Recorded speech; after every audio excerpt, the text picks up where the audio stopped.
asalaamaaleykum sunu mbokk auditeurs yi ñu ngi leen di nuyu ci Sud FM seen rajo 98.5 ñëw ak yéen ci rétro sport tey bi nag nañ ci waxtaan bu yaatu ndax dañ ci am gan te gan giñ ci am muy président Mbaye Diouf Dia bu Mbour Petite Côte ñu ràññee liggéey bu mag bi nga xam ne liggéey ni ko au niveau des petites catégories ci fédération sénégalaise de football ak tamit ca Mbour ba nga xam ne fa la fekk baax. créé fa Touré-Kunda ba tey jii mu nekk Mbour Petite Côte ñu ràññee ko lool tamit ci dëkk bi ndax tamit sportif bu mag a mag la loolu moo tax moom la ñu invité tey dinañ waxtaan tamit ci situation bi nga xam ni moo dal ci fédération sénégalaise de football ak ligue professionnelle bi puisque compétition yi fi mu nekk dañ ko arrêté ndax incident yi nga xam ni am na ci fan yi te ñuy ñaan yàlla may ñu dal ba ñëpp delluwaat ci la ñuy liggéeyee te it réew mi noonu lay doxee kon ñu ngi ñaan ñëpp ñu ànd ak seen xel ak seen sago pour xam ni réew mi benn la ñoo ko bokk te dara mënu ko dindi ñu ñëw à la raison. dinañ waxtaan tamit ci compétition africaine yi parce que xam ngeen ni Teungueth football club joué na démb moom ak Mouloudia d'Alger ñu gagné ko 1-0 Jaraaf tamit ngi waaj match bi nga xam ni daf ko war a jouer à Tunis muy premier match de la compétition. ci wàllu groupe yi kon li ñuy def mooy président Mbaye Diouf Dia ñu ngi lay nuyu. maa ngi lay nuyu El Hadj Malick di nuyu El Hadj Papa Dieng la ñu war a commencé ndax mooy sa kilifa El Hadj Malick. waaw mooy suñu kilifa tey. ndax nag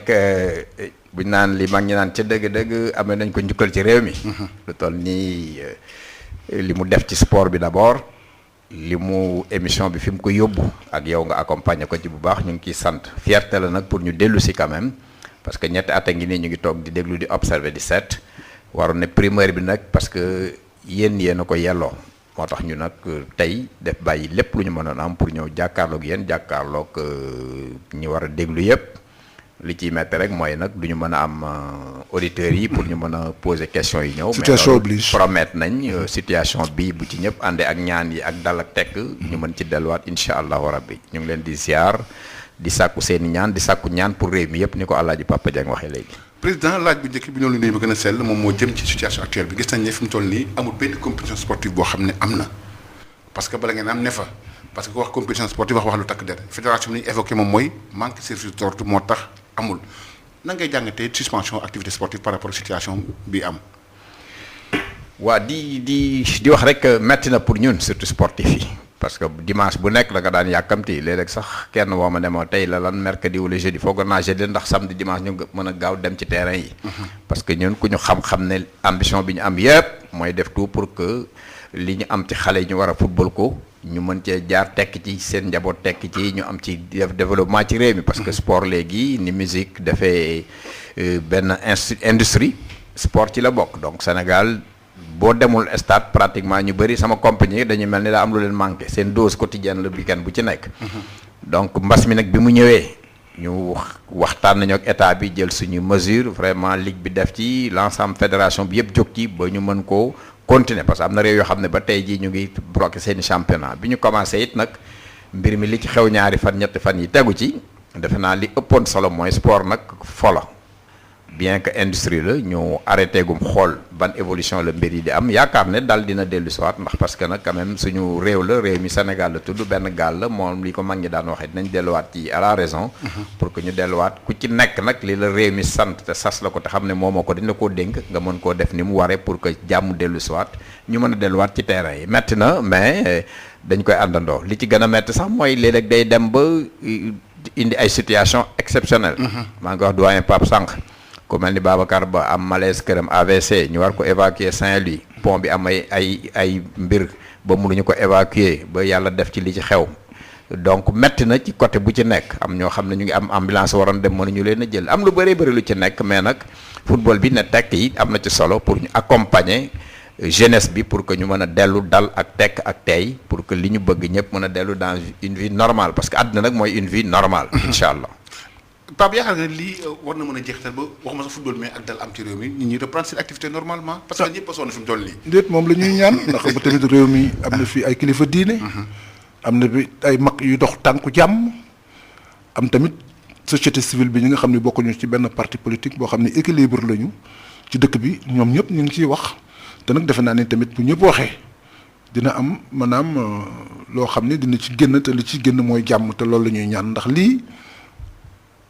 c'est pas la première fois xëy na dimension yi ñoo yemul mais ñun ñi yàgg fekk politique bi ci diggante d'abord ay ñoom Ngalandou ay ñoom Blaise Diagne loolu fekk ñu fi wante Senghor ak Lamine Gueye fekk nañu fi daan na am yi ba moom ay mortam 68 tamit xale nga wante dégg nga na mu demee ak étudiants yi la ñu defoon ak syndicalistes yi la ñu defoon wante finalement dañu mujj toog nga xam ne moo doon président de la République de Léopold Sédar Senghor dafa woote ñu nga xam ni ñoom la sëqal mbir mi ci seen politique bi ñu toog waxtaan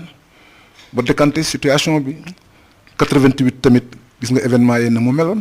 ba mu am kilifa bu mag bu nekk conseil constitutionnel muy maître Babacar Seye gis nga finalement na mu mujjee dañu mujj toog waxtaan te defe naa ni tamit réew bu ñu la ko dénkee am na foo xam ne bu fa situation bi nekkee yow sa bopp yaa war a dox tànku jàmm te it defe naa ni loolu fa lay mujje ndax réew mi fi mu nekk yëngatu na yëngatu boo xam ne dañu ñaan daal ci ni mu gën a gaawee ñu déggoo ba ñu continuer maanaam vie normale bi nga xam ni moo yàgg ci Sénégal te comme li président Mbaye Diouf ja wax mënuñoo xar dëkk bi ak di ko séddale benn bopp rek lay doon boo déggee benn bopp mooy kenn du dem bàyyi ki ci des kon bon defe naa ni dinañ déggoo te it Sénégal pays de dialogue la yàgg nañu am ay jafe-jafe mais bu ñu toogee waxtaan rek dañuy juboo ñu ñëw ci actualité bi président ba tey ak Coupe d'Afrique des clubs président Teungueth créé na surprise ren gi nii kenn xaaru ko même pas 20 ans 10 ans d'existence mu joué phase de poule Ligue africaine des champions démb samedi sax équipe bi di Mauritanie da ko gagné 1-0 d'abord nag nga jàngatee participation Teungueth ak essor Teungueth bi ci football bi sur la scène africaine. waaw mais xam nga yàgg nañ ko wax ne football local bi seen émission sax d'ailleurs lu bëri yéen pratiquement ñi gën a défendre football local bi ci ngeen bokk. loolu moom xam nga buñ ne yaay premier Afrique depuis ñeenti at te ñeenti at yëpp sa benn équipe demul phase de poule demuloo fenn mooy wane ne am na lu manqué ci biir li manqué nag mooy football local bi dañ ko jox gëddam fi mu nekk nii c'est-à-dire que xam nga balañ la jox sa gëdd aussi il faut nga wane prémices yi nga xam ne ku la dimbali nga dem parce que koy dimbali te du demit da amul benn njëriñ donc bi Teungueth defee en 10 ans jógee 4e 5e division di xeex ba egg ba dugg phase de poule yokk doole Jaraaf parce que Jaraaf a ko waroon exemple bi mooy club yi gën a mag mook Jeanne d'Arc ak US Gorée depuis 1921 ak ay 26 ñu ngi fi Teungueth en 10 ans dem bay jouer ci phase de poule loolu day nekk honneur d'abord dirigeant yi parce que nag li ñu daj kenn du ko wax mu jëm kaw waaw naa dégg naa doyen Ablaye Diop di ko wax souvent président de club yi bés bu ñu waxee li ñuy daj ci seen équipe yi defe naa ni bu ñu demee duñu añ dañu reer ci seen soxna yi donc li war mooy ñu gën leen dimbali gën leen jàppale xam ne Sénégal am nañ talent bi am nañ joueurs yi am nañu expertise bi am nañ encadrement am nañ lépp li manqué woon mooy accompagnement équipe yi ak infrastructure yi defe naa loolu bu ñu ko réglé ni Brésil defee sport muy pratiquement première industrie de développement Sénégal mën nañu topp tànk yooyu parce que ñun xam nañ ci dara man mi wax ak yow italiens yi ñëw bi ñu xoolee Afrique dañ na daal talent bi ñu gis xale yi sénégalais am ko bu ñu ñëwee Sénégal investir fii bon lañ leen mën a indil dara te neexaluñ ci kenn xamuñu fu ñu jógee xamuñu seen i mbokk donc loolu moo lay won ne rek football local bi suñ ci jàppee war na mën a indi loo xam ne ay bénéfices la d'abord pour football national mais d'ailleurs pour famille sénégalaise yi nga xam ne benn sportif bu nekk gis nga liñ daj ci mbas mi liñ ci def defe naa ne amul benn acteur bu ko ci def donc am na solo pour que ñu mën ci gën a jàpp pour que football local bi développé à travers li Teungueth wane ak Jaraaf wane ko itam. lan la Teungueth FC indi de plus sur le management bi la dirigeant lan la am de plus ba agsi fii nga xam ne équipe yi ko mag yëpp bu si fi agsi. mais loolu mooy li ma wax organisation ak méthode rek xam nga boo amul organisation amuloo méthode doo dem fenn da ngay wax rek Babacar li mu def gis nañu ko man je dis l'exemple que bi ma jàngee doyen bi xam na ci dara. fekk na ay temps ñoom Mbaye Ndoye dirigeant yi mag ñi niñ daan toppee équipe. fa la ñu jànge ba tey bi ma demee Mbour jël Touré Kunda 4e division en 6 ans 7 ans dem na ñaari Coupe d'Afrique dellu si waat. waaw lay won na la. du problème nit ñi fa nekk mais problème organisation ak méthode bi boo ko appliqué rek ak lu mën a doon ak intelligence bi sénégalais yi am amul doute que day jàll. gis nañ ko partout. boo demee dans toutes les grandes institutions mondiales yëpp fi mu nekk ni ay sénégalais fa newoon.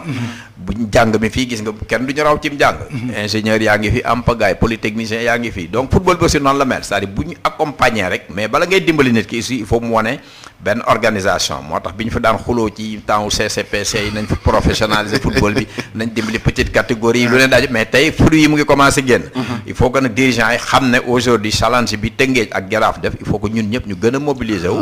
ànd nag ak fédération pour exemple parce que exemple boo ko xasee am rek dootoo am lay. aujourd'hui ku fi defati déwén jeeg moyen que li Tëngéej Jaraaf def dañ naan defoo fi dara donc noonu la nit di màgge et defe naa ne loolu dañ ci gën a jëm kanam incha allah. wane président loolu tamit xam nga dafa am loo xam ni daf ko war a fekk si maanaam lu mel ni état ñëw jàpp ci ndax tamit dëgg la am ngeen formation bi am ngeen expérience bi mais moyens yi tamit dafay metti ci yéen ndax la plupart du temps ni équipe yi di doxee ci dirigeants yi lay jóge ak seen i poste te loolu tamit xam nga dafa metti te fan yi li ñu génn wala semaines yi li ñu génn diggante daaw ak ren demoon ngeen ba ni sax lii soo moytuwul da ngeen di def maanaam dépôt de bilan ndax sonn ngeen trop li nga xam ne da ngeen ko doon séntu ci état bi est-ce que loolu ba tey yéen a ngi ci wala da ngeen di continuer rek ci situation bi ngeen nekk avec vos propres moyens. waaw defe naa li ma wax souvent fédération mooy Sénégal dafa am parti politique boo xam ne dañ ko imposer woon état bi moo daan yor petite lépp luy équipe nationale parce que drapeau national ngay défendre mais boo ci génnee équipe locale yi nga xam ne ñooy défendre drapeau national bi day yàq lu bëri loolu mooy accompagnement bi mu war a def équipe mel ni Jaraaf tey ak Tëngéej mi fi nekk tey jii bu njëkk da nga daan dem Coupe d'Afrique par exemple ñun ak Gorée ñun ñëpp ay 2,5 millions la fédération jox état jënd la bien la demal nga débrouiller wu ji pendant ce temps ñii lay recevoir ñoom ñu ngi ànd ak seen état mu defal leen moyen luye leen ay avion ànd ak ñoom mënoo xëccoo ak ñoom parce que aujourd'hui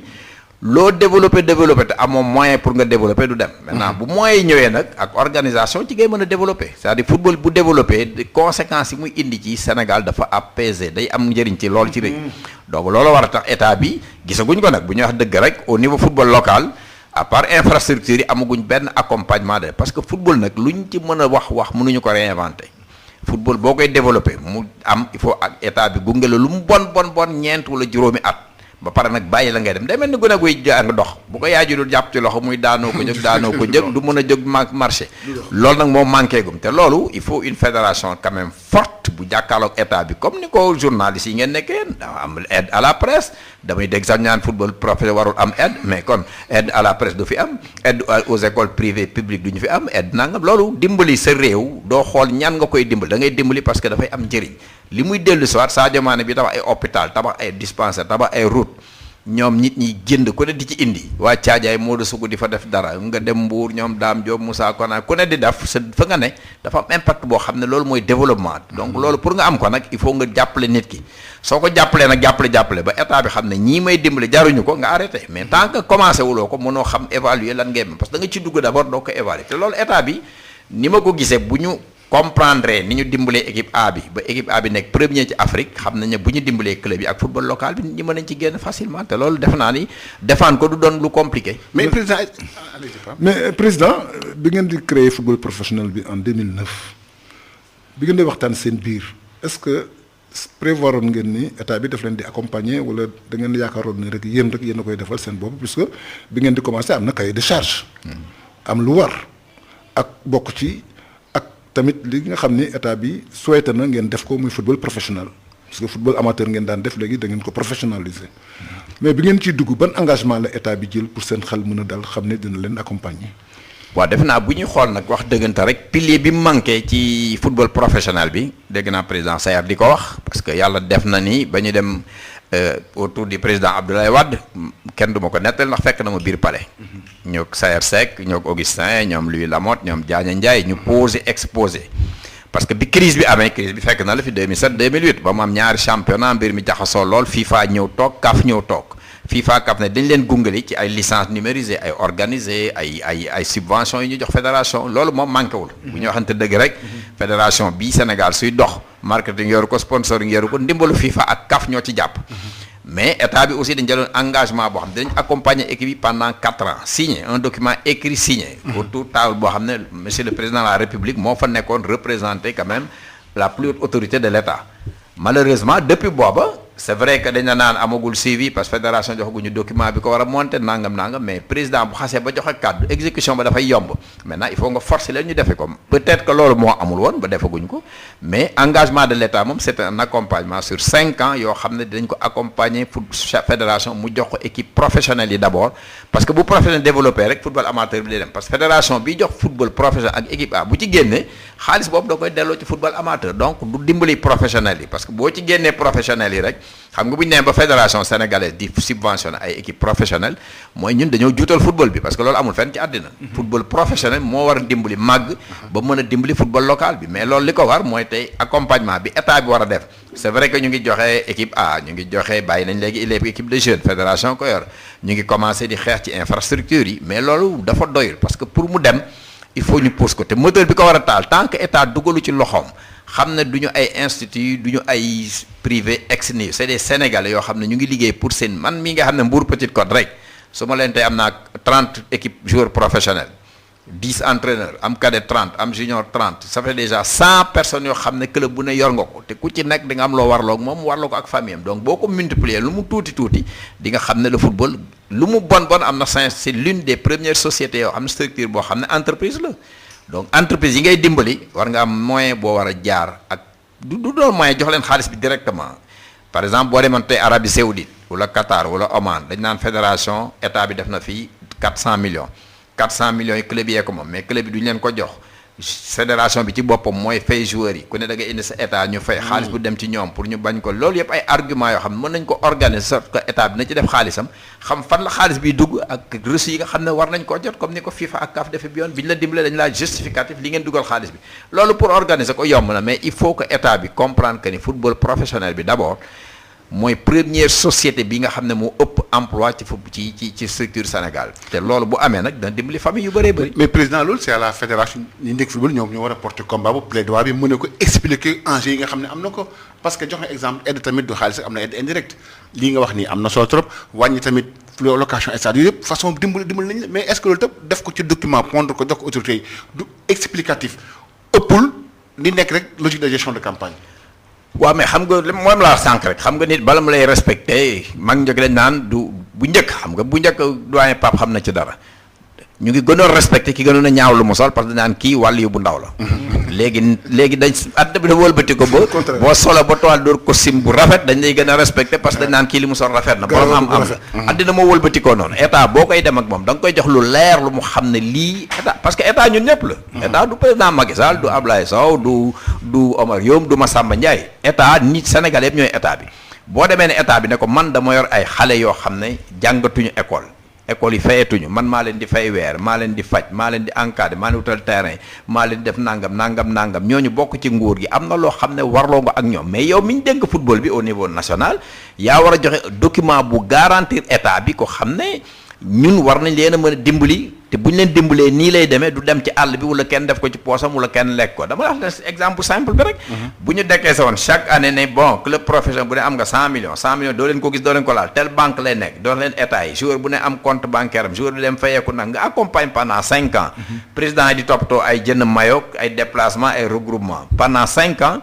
li wóor mooy li état bi investir dinañ am 10 fois plus que dans les clubs loolu am bu boobaa nag nga lâché bàyyi leen ñoom ñu départ dem parce que bu ñu leen dimbalewul du jàll te ndimbal daf ci am solo lool. mais au-delà du ndimbal président soutien bi est-ce que le président club waruñu am tamit chercher des ressources additionnelles par exemple gis nañ équipe yi léegi am nañ ñoo xam ne sax am na site internet yow am nga partenariat ak italien c'est-à-dire bañ a yemati rek ci gestion bu njëkk bi Pape ay naan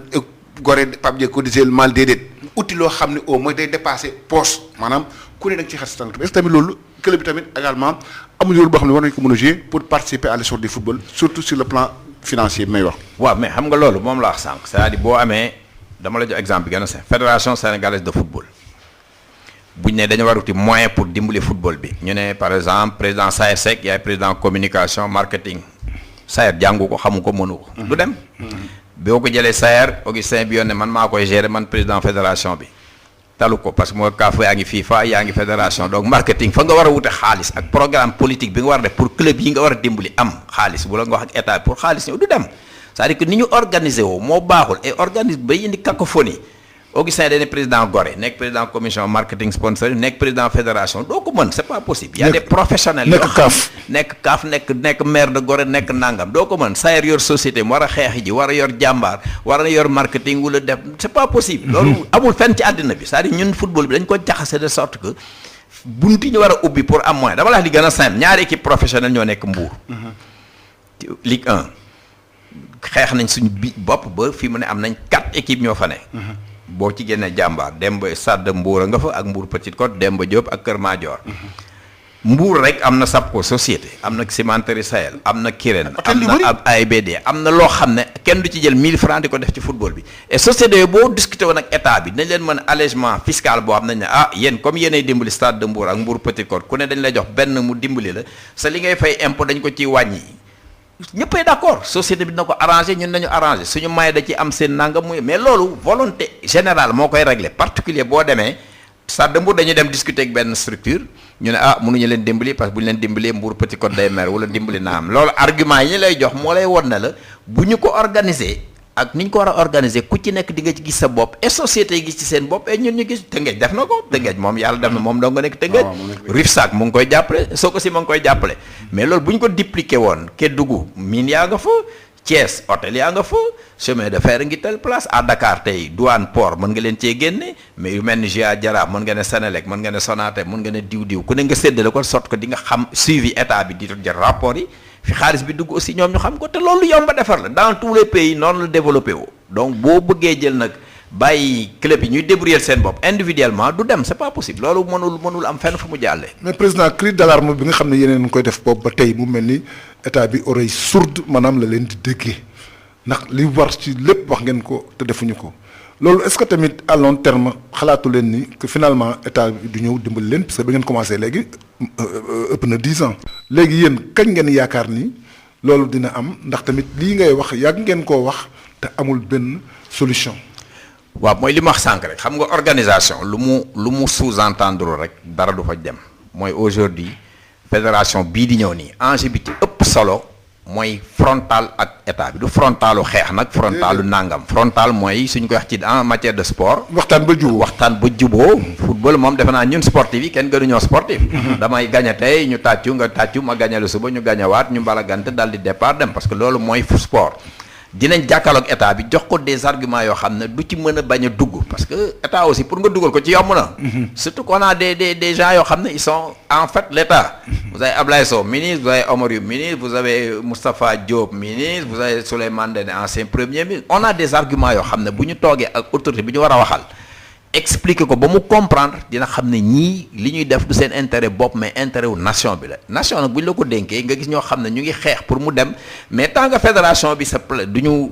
xeex loolu parce que en fait équipe A bi mu ngi dox c'est vrai mais Ghana Cheikhou Kouyaté nangam dañuy jël avion wàcc football daal di jël seeni prime jël seen kii delluwaat dem le Caorale de Vélingara ou le kii Damel du Cayor wala nangam ñu nga fa toog di xaar amuñu nu ñuy fay sax regroupement jënd daal la amuñu ko organisation bi war a am au niveau local amul te loolu fédération bu ne état souveraineté équipe nationale yëpp souveraineté la gérer ko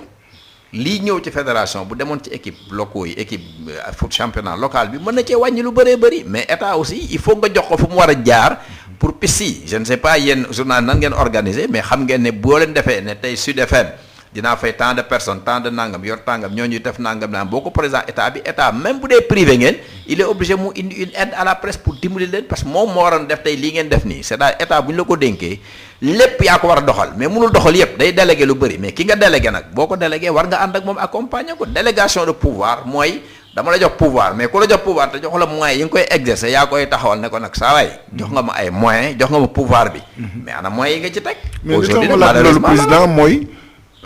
en général dañu gis politique amee am na moment yoo xam ni dañuy woo sportif yi toog wax ak ñoom mais ci biir waxtaan boobu ngeen di waxtaan ak ñoom xanaa du leen soulever problème boobu. oui mais dañ ci xam nga mooy li ma wax rek xam nga li ma wax ci tailleur ni mu la gisee la lay ñawale rek. mooy benn campagne bii passé nii. l'ensemble du football mobilisé nañu ànd ak le président Macky Sall. nit ñi sax xam ne mënoon na indi problème sur différents mais sportivement ñëpp ànd ci. projeté ko parce que dañu amoon pour wax ko li football bi di daj mu expliquer ñu ba wax ñu ne léegi du ma jox sax fédération xaalis bi club yi laa koy jox directement ligue professionnelle pour ñu def ko nangam mais kooku boo delluwul ci moom am argument yooyu jaar pour mën ko convaincre loolu mu waxoon ñoom ñu appliquer du ci génn parce que nag président mënoo amandoo 1000 choses à régler en même temps. maintenant ñun dem nañ gisee ak moom expliquer nañ ko comprendre na ligue professionnelle li muy daj xam na fédération li ñuy daj wax na décision ne daa dimbali club yi par voie bi dimbali fédération par voie bi mais ba tey jii moom la ñu wax tey dara xewut ba tey alors loolu nag li koy maye mooy je équipe a waroon jouer tey ñu ne fédération nee na équipe A du G4 parce que dañ bëgg a rencontrer président rappeler ko lu bi ñu waxoon mais président lañ di recevoir mais boo ko talul yaa nga xalaat peut-être boo demee di nga am prime te match ba wala di nga am nangam ba loolu nga ba ko mu jàll donc fulla ak ay fayda bi ñu war a am pour développer football local bi moo fi manqué Alaaji Pape bu ñu ko waxee nañ ko waxante muy dëgg rek. mais président yow malgré tout dañu def taxaw si Mbour Petite Côte yow décroché nga ay partenaires ay italiens ñëw jàppale la daaw sax demoon nañu ko fi ñëw lan la yaa ko démarché comment ça s'est passé ce partenariat avec les italiens ak Mbour Petite Côte. waaw non defe naa bu ñuy xool kenn du hasard bu rëy la quoi mais xam nga tubaab du dugg ci lu mu leerul. dugg nañ ñëw nañ fii en fait dem nañ DSC dem nañ Génération Foot dem nañ ci bëri delluwaat man sax yëgu ma ni dem nañ loolu. j'ai un ami moo fi war a ñëw d'ailleurs c'est l'ancien président de la fédération italienne de football. il y a aussi turandoowu Francky Ousmane qui est de Rufisque que je salue au passage waxtaan neen daal dem. boo leen bëggee équipe bu wóor bu baax boo xam ne mën ngeen ci investir te du am benn contrainte doo leen ci am benn xuloo te dina jub jaar yoon da ngeen dem seeti Mbour Petite Côte bi ñu ma ko waxee ñu waxtaan ci argument ils avaient des contacts ak monsieur Amatar Ba le ministre des sports dañu ànd ba ci ministre des sports ci boppam Matar moo leen ne bu dee Mbaye Diouf Diallo ak Mbour Petite Côte mën naa garanti ne di ngeen di dugg ci lu wóor ci lu leer ci la seen xel gën a dal donc ñu ko ciy sant di ko gërëm parce que dimbali nañu pour que italiens yi gëm ne bu ñu duggee ci lii duñ ci génn bi ñu demee ak ñoom aussi ci lañ xam ne Mbour Petite Côte bu ñu fi investir préparer xale yi dina am benn accompagnement bu ñuy def pour équipe bi ak ñoom aussi bu ñu jaayee joueur bi ëllëg lan lañ ci mën a am équipe bi mën ko ci am parce que soo deful lu mel noonu benn président rek depuis 10 ans 12 ans ngay financer regroupement ku toog sa nekk xam ne metti na donc biñ ñëwee ba seen xel dal malheureusement daaw lañ commencé Covid bi ñëw ren am nañ yaakaar ne war dellu siwaat nañ ñu ngi fa xam nga entraîneur bu dëkk hôtel di fay 2000 euros par weer di jox di fay mooy fay joueurs yi mooy fay entraîneur mooy fay boppam mooy fay suñu ay joueurs mooy fay tout le monde man regroupement may ak déplacement laay gérer. loolu boo ko amee am na yaakaar ne xale yi mu gis Sénégal war na ci mën a am ëllëg parce que tubaab du investir à perte parce que bokkuñu ndey bokkuñu bàyyi. donc li gëm mooy mën nañoo gis li ñu def tey Mbour Petite Côte ñu investir ci ñoom mu indi leen dara ñun ñu indi dara bu moyen demee ba dëgër nag mën nañ ca mais xam nga loolu du parce que booy xool dama ko wax léegi 1960 ba léegi. région Thiès amul coupe du Sénégal wax naa ko sànq Touré Kunda indi na ko Mbour Petite Côte indi na ko loolu yëpp tubaab da koy capté dem nañ 2 tours coupe d'Afrique ñaari yoon éliminé benn bi Port Authority dem deuxième tombé champion d'Afrique bii Berkane lañ am Berkane a gagné coupe bi ñu match nul ak moom donc dañuy xam ne équipe bi am na organisation bu ñu ci dugalee seen dara mu génn àddina noonu lay fonctionner état aussi bu xalaatee ne su ma dugalee xaalis ci ñii dina leen amal njëriñ réew mi du ñu hésiter dugg ci mais il faut ñu nangu ne xeex bi ñu xeexoon pour président ñu recevoir ko nañu xeexaat pour dellu ci moom ne ko yaa ñu waxoon nangam bi won ko ne ko boo ñu ko joxee nii lañ koy defee dina leer du am benn problème et connaissant ni état di fonctionner du am benn doute que nañ ko mën a def incha allah. mais président li wax ci italien yi wax nga ko kon ñoom ñoo jël en charge équipe salaire rek yëpp nag ak seen entraîneur yow yaay regroupement bi rek ngay toog mais président gis nañu ren ji loolu amagul impact ci équipe bi Mbour Petite Côte mu ngi sooxee bu baax a baax lan la jour yi la c'est quoi le problème actuellement saison Mbour Petite Côte bi nga xam doxul ren jii nii. waaw mooy li ma wax rek xam nga benn waaye ngi ma yow sa tubaab bi comme ay teefanke lañ nanga ma ne ko non du teefan xam nga tubaab man sama politique d'abord mooy politique de aujourd'hui kan moo jël paie Jàmbaar ak Génération Foot 19 ans 20 ans 21 ans parce que xale nag mooy football mais soo buggee nag xale buy football nga bëgg ko jël tey mu judd tey màgg tey pare tey mënul nekk donc aujourd'hui moi dama leen ne ba phase aller bi jeex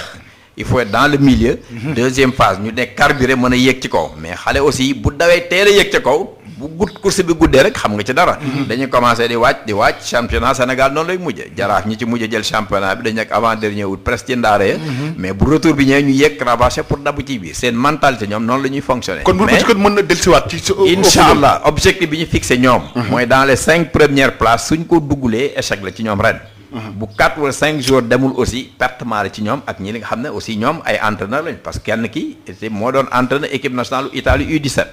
nekkoon entraîneur bi nga xam moo dem Chine defar leen le football professionnel mooy Victorino Mori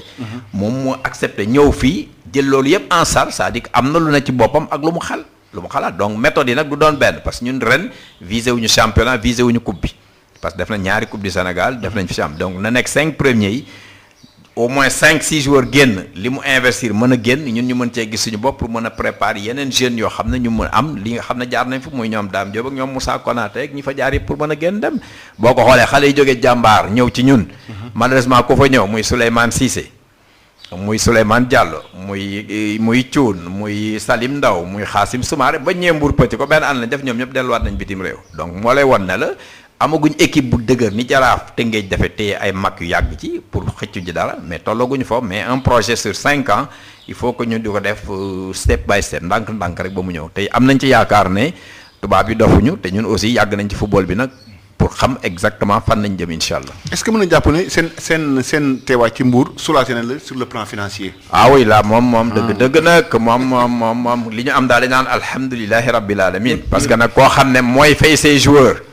mooy fay boppam mooy fay suñu ay entraîneur mooy loger boppam donc man li ma dese bëreetul li ma dese mooy pratiquement déplacement yeeg daal yeeg ordonnance yeeg visite yeeg nangam te lool am nañ assureur AXA boo xam ne aussi yëpp moom lañ assuré pour que joueurs yi mën nañ jëlee en compte donc ba ñëwee daal depuis daaw ak ren vraiment day indi beneen bouffée d'oxygène mais dama xam ne aussi ñëw ñu rek parce que Mbaye Diouf dafa xees wala dafa baax wala dafa nangam dañuy am investissement bu ñu def si ñoom. et il faut aussi ñu aider leen pour que investissement boobu ñu def mu bañ a naxasaay parce que ça peut mën na indi yeneen projet yoo xam ne nit ñi ku ci nekk di nga gisee sa bopp ci noonu mais soulagement bi moom ca dëgg-dëgg am na ci solo lool te loolu bu ñu ko defee rek bu verree que équipe sénégalaise dinañ ci mën a génn bu baax quoi. mais président am na tamit loo xam ni dafa am muy Covid bi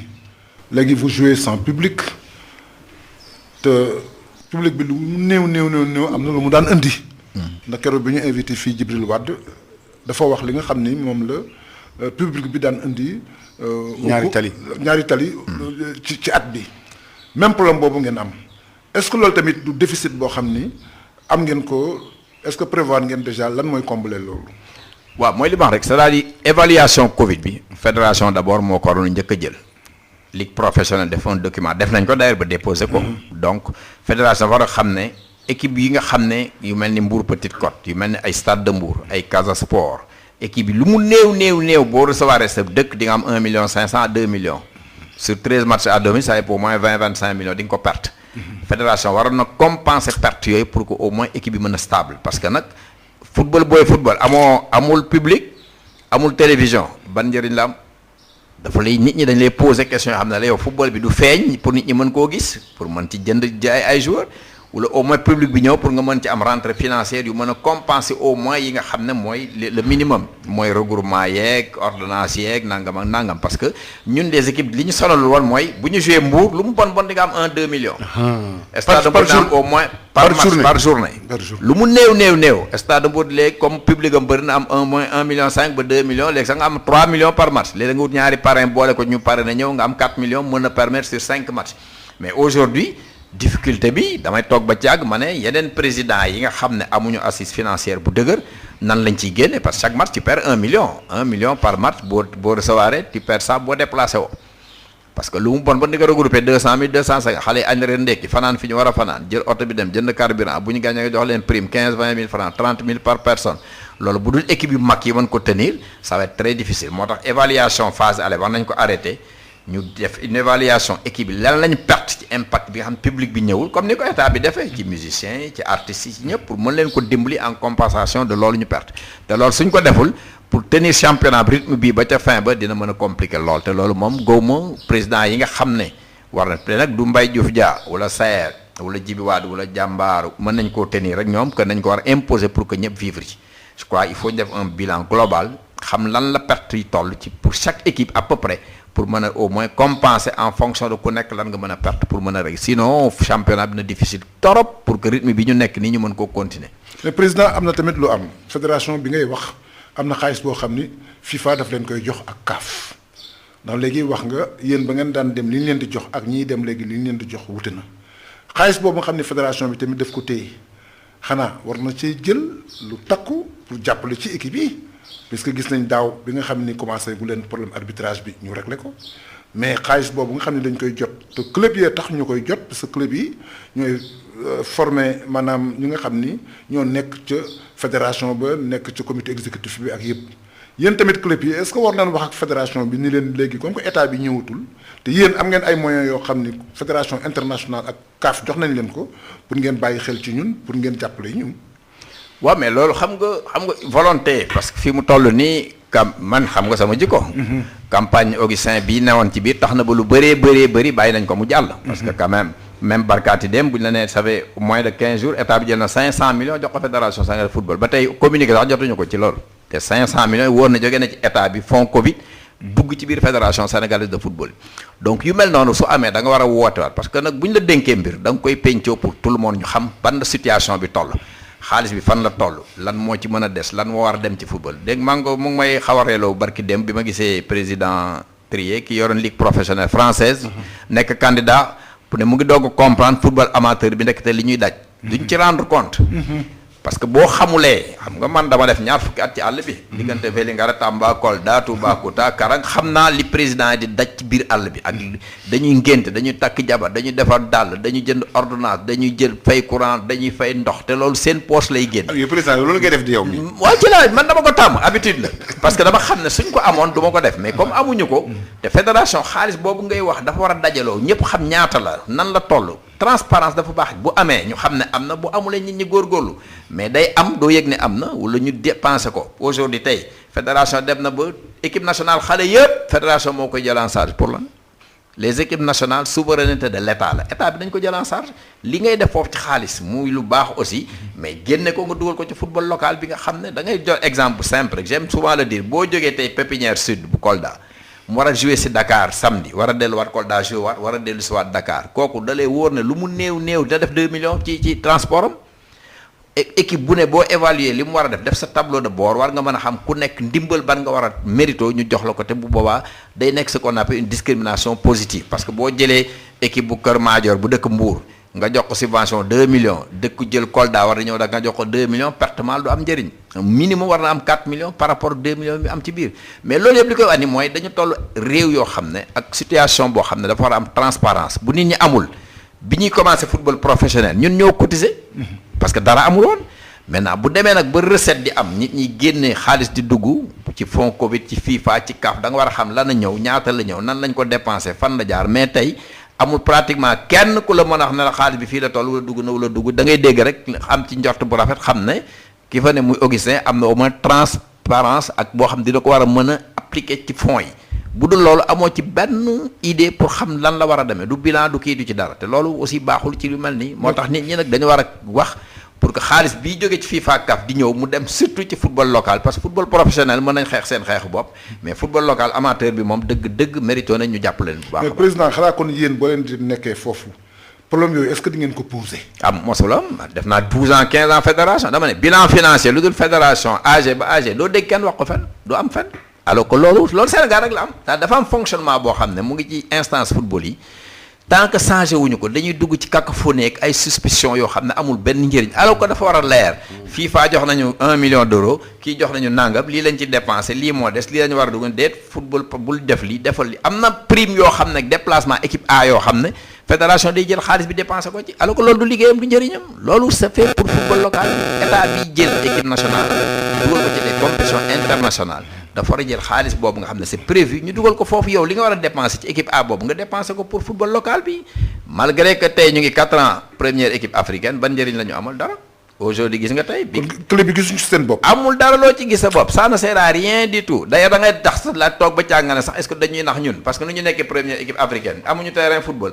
gañewuñu coupe gañewuñu kii defuñu tous ñu def premier depuis ñeenti at du te di fan la ñu basé sax pour def ñu premier alors que football local bi depuis 20 ans benn équipe mënul dem phase de poule donc boo xoolee changé tuuti fi nga jógee 20 di joxe 40 fédération gis équipe yi góorgóorlu ba dugg phase de poule war laa won na la su góorgóorlu bi appuyé ci football local bi mën nga ci indi résultat yoo xam ne moi je préfère sama équipe dugg phase de poule may am ñeent wala juróomi équipe yi ñuy représenté en Afrique que équipe A bi nekk premier en Afrique de tout le temps te gagné woo dara.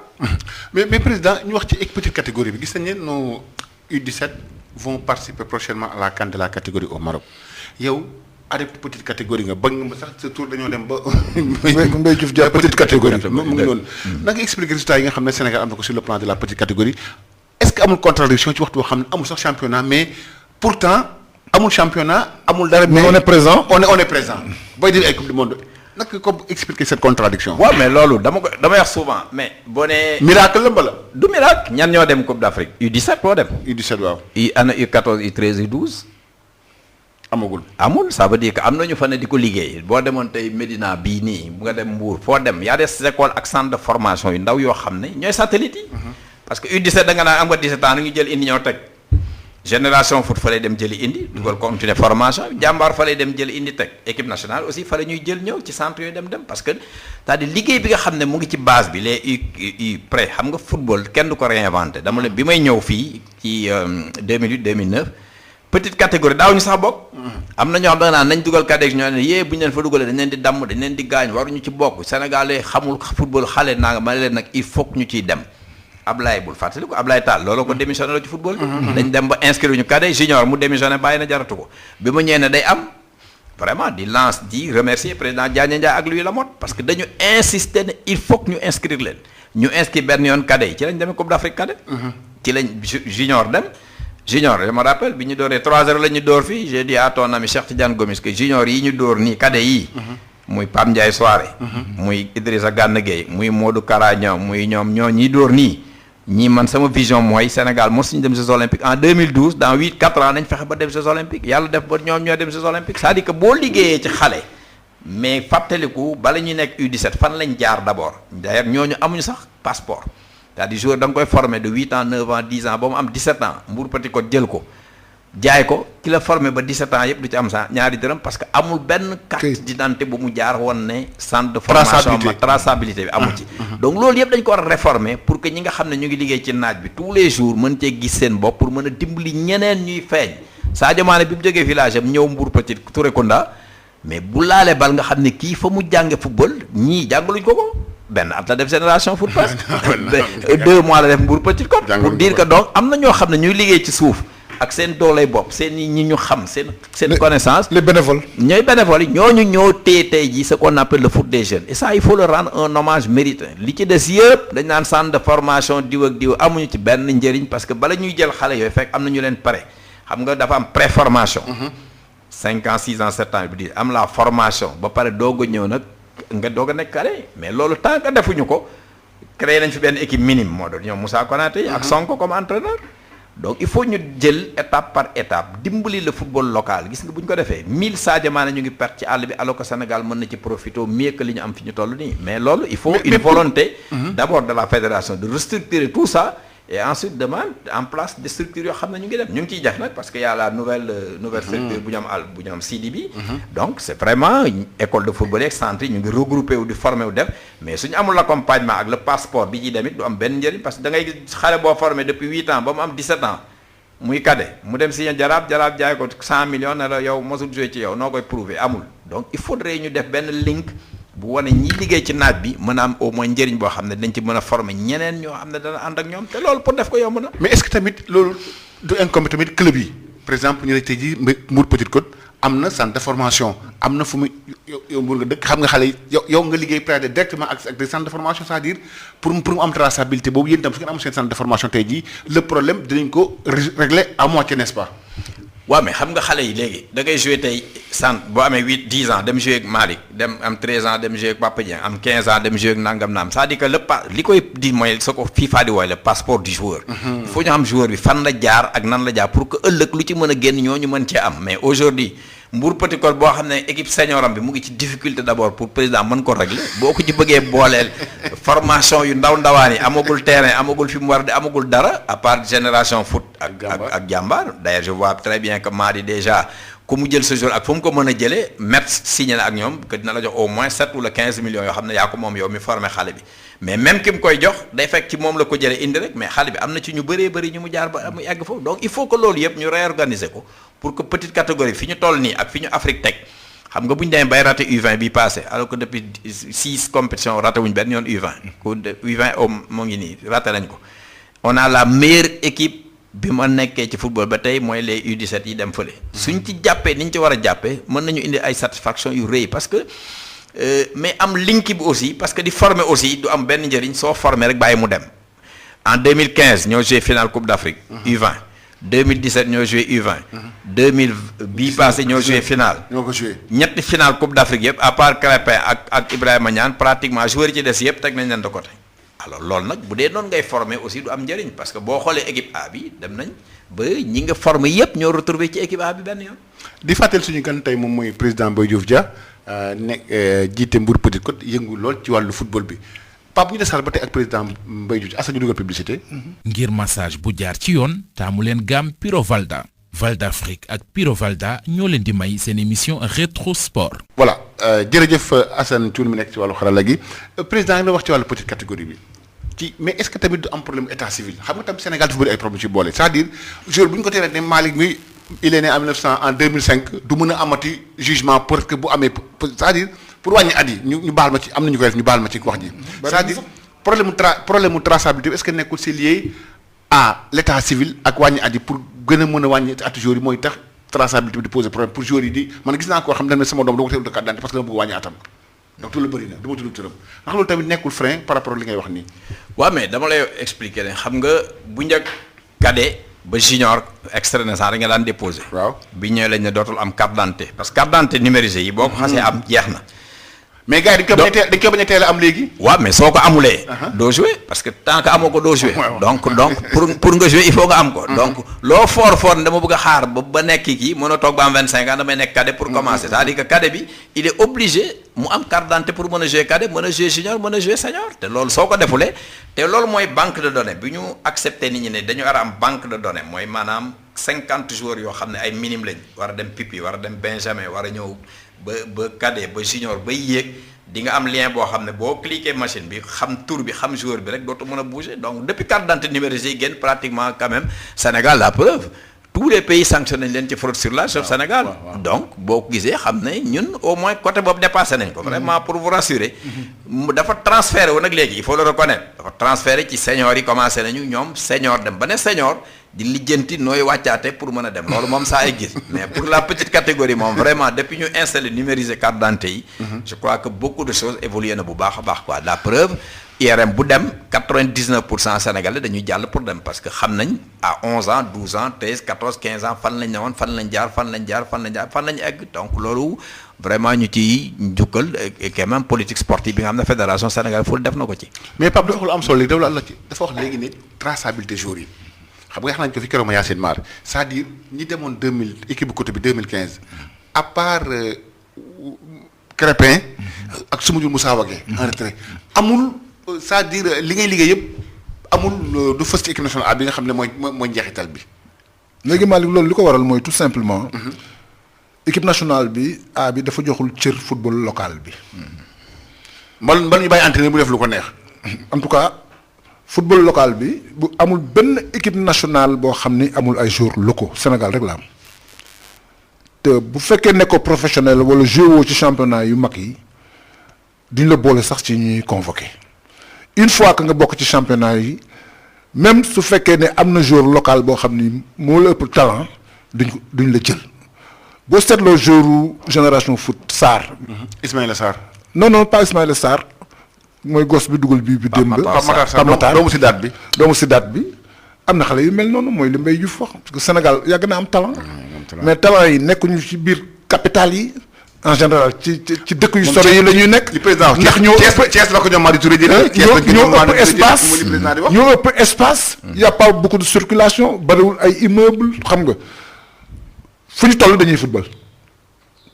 donc je crois que li tax ñun mënatuñu am ay talent mooy dañu éliminer complètement football local bi te football local bi tant que doolee luñ ko dina am talent yu bëri yoo xam ne Malick dañ leen di perte. loolu mooy raison yi. non si suivi bi équipe cadette yi nga xam ne dañuy dem suivi par exemple gis nañ ne Crépin dafa def cycle normal. mais à part moom. mais il n'est pas le seul. il n'est pas le seul. il y a d'autres joueurs qui étaient avec lui sinon qui sont aussi forts que lui. waaw mais pourtant qui n'ont pas fait carrière. pourquoi loolu. loolu mooy li ma la expliqué li ko waral mooy dañu demul ci championnat européen yi. ñu liquider leen te boo seetloo jour bu fi jógee. nekk meilleur buteur wala ñu ràññale championnat bi boo demee Europe da ngay feeñ. loolu moo tax comme le président Mbaye Diouf Dia wax il faut que ñu jox considération football amateur bi ak football professionnel bi nga xam ne dafa nekk fii au Sénégal puisqu'il y a des talents mais su fekkee da nga bëgg a jël ay joueurs tout simplement yoo xam ne dañuy jouer ci ay championnat yu mag en Europe bàyyi ñi nga xam ne am nañu talent te ñu ngi fii loolu dafay indi rupture te kooku je crois que direction technique nationale bi war nañ ci liggéey moo tax fédération bi war na am tamit ay éléments yoo xam ni bu ñu fa nekkee bu ñu nee nii la ñun leen du noonu nii la ndax fédération noonu lay doxee. mais su fekkee benn wax bi rek la ñëpp di wax kon duñu avancer il faut nécessairement des gens qui disent non ça c'est pas la réalité te loolu xëy na mooy problème et puis man li bi. ma jaaxal Pape au moment où on a des jeunes talents équipe bi li ma yàgg di wax rek dafa am ñoo xam ne cependant c'est des barons de l'équipe baronisé wu. c'est-à-dire nekk fi dans un confort psychologique boo xam ne ça ne s'explique pas. Pape Matar Sarr et puis xale mooy football Mbappé bi muy toj France. il avait pas moins de 20 ans 17 ans 17 ans la am. c'est-à-dire man lu ma dul concevoir c'est chaque fois que je pense je dis ça au coach mënu ma concevoir ay amul expérience. bi ñuy ñëw fii ñun. expérience def bref def journal bi def émission on a commencé def ñu wóoluñu ba Baye Amar wóoluñu di jox lu émission ñu koy def parce que dañu wóolu ñu def ko. mais équipe boo équipe nationale gis dama la feneen rek am ngeen àddina màggat. mais Malick. ah. boo déggee ñu naan le triomphe de la jeunesse en football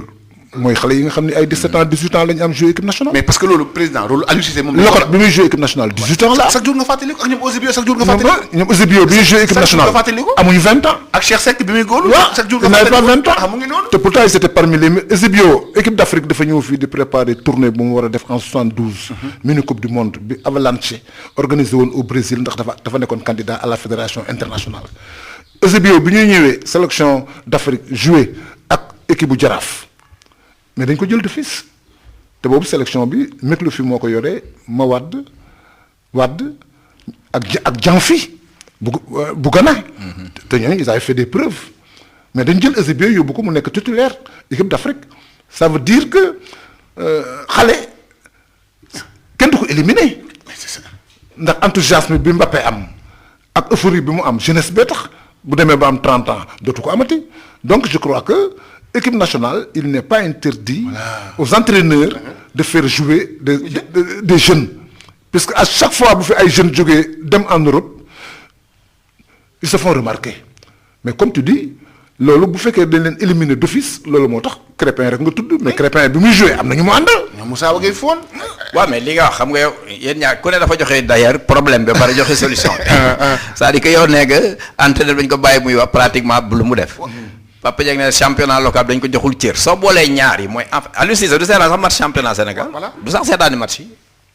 jamais benn match lay seetaan par at ou par saison yëpp ci boppam. c'est-à-dire que te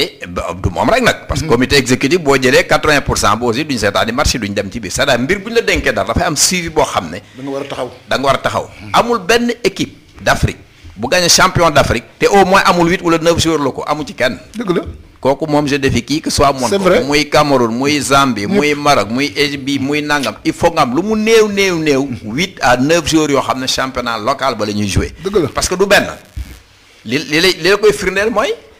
le meilleur gardien du Sénégal le meilleur buteur du Sénégal le meilleur nangam léegi chaque fois ligue prof dañ ko daan def mais ñooñu dafa war seen récompense bi ñu ci am mooy ñu war a dugg ci équipe A bi. normalement c'est le minimum boo baree jël 1 2 3 4 gardiens ñu nga Europe léegi sax gardien ñaar yu mujj duñu sax compétir club ba ñu nekk. ay remplaçants la nga gis joueur bu am day jouer fii tey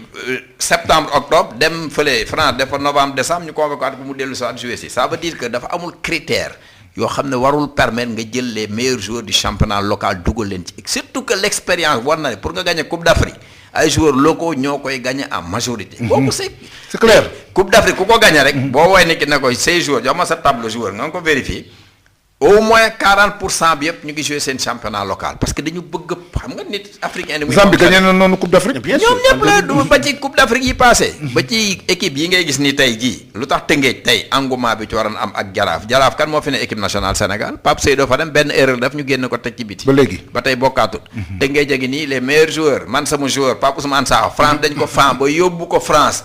bi mu demee France am problème dama négocier ak Babacar ñu fexe ba jël ak delloosi ko fi pratiquement mooy un des meilleurs joueurs de Teungueth tey jii bu ñu doon convoqué équipe nationale comme demoon na France mën na am ñu woo ko donc tant que bàyyiwuñu mentalité boo xam ne dañu bàyyi entraîneurs yi ñuy def li ñu bëgg ak loolu moo dul yoon loolu moo dul yoon dal nañu fi ñun dem nañ pour qualifier Jeux olympiques ñu war a jël Moussa Wagué Ismaïla Sarr ak ñooñu ñu ne ñu équipe A mooy priorité. te ñu yóbbu la équipe A te joué wuñu. ñu éliminé ñu fii. fële ñu qualifié alors que fële joué wuñu. moo lay won na la tant que comprendre ñu ne xale mooy football d'abord. dëgg la de 2 dafa am apport bu ñu ci war a def. de 3 entraîneur bi ñu dénk équipe bi moomul équipe dañ ko dénk mu am des garde-fous yu ko war a encadrer di wax ak moom ci sélection yi par ligne. du ñu dem fenn parce que nii lay continuer noonu lay demee ci biir te ça correction yi war a ëpp solo mooy jox. cër football local bi nga xam ne quand même mooy base pour nga mën a gagner championnat. waaw mais président directeur technique national mooy patron entraîneur national. normalement laa la wax. sur les textes. te démb loolu fi amoon. moo bi mu nekk directeur technique national moo doon patron football sénégalais bi. je crois que entraîneur bi lu mu am cër war na am kuréel goo xam ni dafay nekk ci wetam wala ci ginnaawam ni ko ci ligne bii ngay jaar. mais Pape mais doole boobu la ko entraîneur bi di mën a amee par rapport ak ñi nga xam ne ñooy ay patron kon am na lu ci am. am na ko lu ko jox doole. waaw mooy li ma la wax rek xam nga man Mayacine Mar ñëpp xam nañ ne sama mag la sama xarit la sama kilifa la. campagne bi passé xuloo nañ ci sax ba xuloo du jeex. mu foog ne moom lay attaqué alors que man institution bi la. c'est-à-dire Mayacine soo ko joxoon pouvoir bi ko fédération war a jox. ak li mu xam man bi ñu bëggee defar douane. Mayacine moo doon suñu directeur technique. fekkee ngeen ko fi. ak moo tax douane gagné 5 coupe d'Af 5 nangam. ak ñoom Moustapha Diagne boo demee directeur technique boo xam da nga naan ko fii ngay yem entraîneur bi nii lay def nangam mais li Mayacine xam Aliou Cissé xamul le 10e. Amsatou Fall bii fi nekk tey directeur technique yoroon équipe A bi. kële xamu ko. moom moo recruté Aliou Cissé bi. Mama Sow ancien directeur technique ñett directeur technique ñoo nekk Sénégal. ñaar ñi Mayacine Mama Sow ak Amsatou Fall ñu ngi seen kër toog entraîneur yi yoroon équipe nationale du Sénégal muy Ablaye Sarr muy Amara Traoré muy Alioune Kandji muy Joseph Koto ku nekk nga toog sa kër di waxtaan loolu Sénégal rek la mën a am ci àddina nga bàyyi benn entraîneur mu yor équipe bu mag bi nga xam ne kenn du ko ne déet kenn du ko ne waaw lu ko neex lay def lu ko neex lay wax boo waxee sax ñu ne loo mu def loolu la war a def ci boppam alors loolu day dem ba à la longue da nga yaakaar ne yow équipe bi yaa ko moom mais loolu li koy rectifier yépp mooy directeur technique national bi nga jox ko tous les pouvoirs ak gëdd bi ak fayda bi ak fulla mais demal bureau directeur technique national tey benn pantre ndaw la benn pantre su ndaw ci biir fédération bi amul sax staff pour rien du tout donc loolu dañ koy imager rek mais liñ ci war a defar ci football bi pour mu dox dafa bëri xam-xam tey boo ci génnee Mama Sow Mayacine Mar Amsatou Fall ci xam-xamu football Sénégal donc kenn du ci lu ñu wax doo ko dindi mais nag day fekk nga dooleel leen d'abord li ñu war a am ci moyen dooleel leen ci infrastructure dooleel leen ci nangam yoo xam dañ ko war a am ci biir mais li ñuy daj ñoom bu ñu la ko waxoon sax nga yërëm leen billahi wala te da nga koy xam tous les jours mais li lay pouvoir boobu nag fédération ci boppam mu war a réorganiser la direction technique nationale avec tout ce qu'il faut comme composant bi li ngay wax ni ku war a jubbanti entraîneur équipe A bi mais au niveau de la direction technique Mayacine du moo rek moo fa nekk y a ce qu'on appelle un directeur de football d'élite kooku Sénégal kan ko xam dafa am ki war a gérer foot des jeunes ki war a gérer li ki mais ñoom am seen bureau am seen staff am seen nangam di ko li mais loolu yëpp amul yaa ko Mayacine ki sa décarcasse dans toutes les directions pour mën a organiser tout ce football mais nit benn nit ngay mën a nekk mënoo nekk fukki nit ak juróom-ñett mais le pouvoir bi fédération war a jox direction technique moom moo manqué ba tey jii te loolu tant que comprendre ñu ko football bi day dëng demee benn côté rek te on a toutes les compétences pour defar lan moo des une bonne organisation ak benn méthode bu baax pour mën a def loolu yëpp. kon président Mbaye Diouf Dia ñu jëm nag ci maanaam retrait président Senghor ci maanaam élection bi waroon am à la confédération africaine de football le 12 la war a am ci fan yi rek di ñëw ñu toog ba dernier moment ni am na protocole de Rabat c'est-à-dire président fédération internationale am na ñu mu fa yónni ñu toog waxtaan ak 4 candidats yi ba ko ci nekk ñu jox la poste déjà ñu ni Motsepe Afrique bi dëkk Afrique du Sud mooy doon président bi premier vice-président bi mooy doon Augustin Senghor deuxième président bi doon Yaxya bu Mauritanie Jacques Anouna bi nga xam ni moom tamit candidat la woon mu nekk conseiller kooku yow naka nga ko gisee. waaw mais suñuy wax dëgg rek nag Alaaji Pape dëgg déception bi ba mu keroog metti na lool te boo xoolee le sentiment bi le mieux partagé mooy dëgg ñëpp jaaxle woon nañ bon ñun ñu xam particulièrement Augustin xam li mos a xeex toujours injustice équité justice droiture ba ci risque bi mu gën a jël mooy bi ayatu ne ci digg dooleem war a daje ne ku dul comité exécutif dootoo nekk candidat mu xeex kook moom pour Anouma xamuloon sax booba tànkaan mooy Jacques Anouma structure yëpp àndandoo ak moom président de fédération yi bu ñu la daan wax ci Augustin da ngay foog ne dañ ko vénérer dañ ko gëm parce que dañu xam ne kii li muy def du intérêt particulier du privé loolu rek moo ci metti parce que mi finalement dafay mel ni mbirum séddoo poste la séddoo poste bi sax garaaw ci lool parce que mën nañ ay nit mën nañoo désister keneen désister keneen mais day fekk ñu bàyyi leen ñoom seen biir rek ni ñu ko xalaate woon au départ que muy le Mauritanien Ahmed Yahya muy le Sénégalais Augustin Senghor muy Jacques Anouma ñoo waroon daje Maroc pour waxtaan benn candidature de la sous-région bañ amee ñu fekk fa ñaari émissaire u FIFA ak président Berkane bi nga xam ne mooy président fédération royale du Maroc. waaw donc bi ñu demee dajaloo waxtaan ñoom dégg ngeen li ci xew ñi gedd nañ ñi bëgg a bàyyi finalement au bout du compte ba ñu d'accord ba trouver protocole boobu li ci biir nag damay wax naan acte candidature ak démission ak retrait candidature loolu c'est des actes ay actes individuels la parce que peut-être am na lu mu xam loo xam ne xamuñu ko mais daal bu ñu ko gisee ni mu demee nii ci moom déception bu rëy lañ ci am te loolu moom dëgg-dëgg ci li ma yàgg ci football bi lool actes yi nga xam ne gën nañu décevoir ci la bokk parce que révolution bi waroon na am ci fédération africaine yi pour ñu am seen autonomie am seen xeexukaay bopp am ku ñu mën a sukkandiku pour mën ko développer yaakaar naa ni bu ñu delluwul 10 ans en arrière fii ak élection yi di ñëw dina méttiwaat lool pour am kenn ku mel ni Augustin parce que bu ñuy wax dëgg rek ñoom seen bopp reconnaître nañ que c'était le meilleur candidat pour mën a génne CAF d'abord ci marasme bi mu nekk ak situation bi mu nekk yépp te aujourd'hui nag ku xam sport ni muy doxee bés bu waa ji toogee di nga dégg ne indi nañ ko bees koo xam ne mooy directeur général poste vice président yi amuñu fa poste amuñu nangam donc CAF li ma gën a yaakaar mooy gën a dellu ginnaaw ko gën a avancé te loolu nag bon appréciation boobu lañ ci am en attendant ñuy xam nag li nga xam ne moo nekk ci suuf mais daal lépp lu mënoon doon ak lu mën a nekk ci suuf war nañ mën a dem comme niñ ko xalaate woon au départ jusqu'au bout ñu xam kan moo légitime war a jiite ñi ci des ànd ak moom liggéey parce que loolu aussi mën nañ koo def te yomboon na lool pour ñu def ko mais daal li bon mooy li ko Infantino waxe woon ni mu ko prévoir ni mu ko programme woon noonu la demee exactement ba sentiment bañ ci amoon moom lañ signé Mauritanie moom la ñu waxtaan Rabat moom la ñu eggale ça veut dire que aujourd'hui daal nañ nangu ne rek amatuñu CAF dañu am CAF boo xam ne sous tutelle de la FIFA la nekk ñu nangu ko nag au départ jouer le jeu mais bu ñu ci bëggee braqué wu nag xeex ko il faut quand même que ñu am des hommes quand même d'éthique yoo xam ne du permettre mukk ñu dugg ci ay conspiration wala complot yu mel nii. xam nga da nga wax maanaam am na ay décisions yoo xam ne c'est personnel ndax nit ki moo am élément yi nga xam ni moo tax mu jël décision boobu xalaatoo tamit ni dañu natt ni bu ñu demoon ci élection bi xëy na Augustin du gagné par rapport ak Motsepe bi nga xam ne nee nañ au moins il y a 34 fédérations yoo xam ni ñu ngi nekk ci ginnaawam loolu ban jàngat nga ci am. waaw mooy li ma wax rek xam nga élection boo ci dugg dafa am yu bëri yoo ciy viser da nga ciy viser changer un système c'est-à-dire le système il faut ñu changer ko parce que Augustin mën na dem am 2 voix sax di dox ci mbedd mi Afrique yëpp gën koo na respecté que mu nekk premier vice-président loolu mën na nekk man mi wax vivre nañ ko élection bii passé bi ma jëlee 2e ci Augustin wax nañ ma 1000 fois ñëwal ñu jox la bii poste ñëwal nekk na ma ne leen du xalaatuma ko ci àdduna nañ dem 2e tour ma xam lu ma am parce que xamoon naa ne du ma gagné mais dinaañ woon nit ñi ne leen système bi ñuy doxalee ni baaxul pour que nit dara mën a développé wu loolu su ko defoon il est très jeune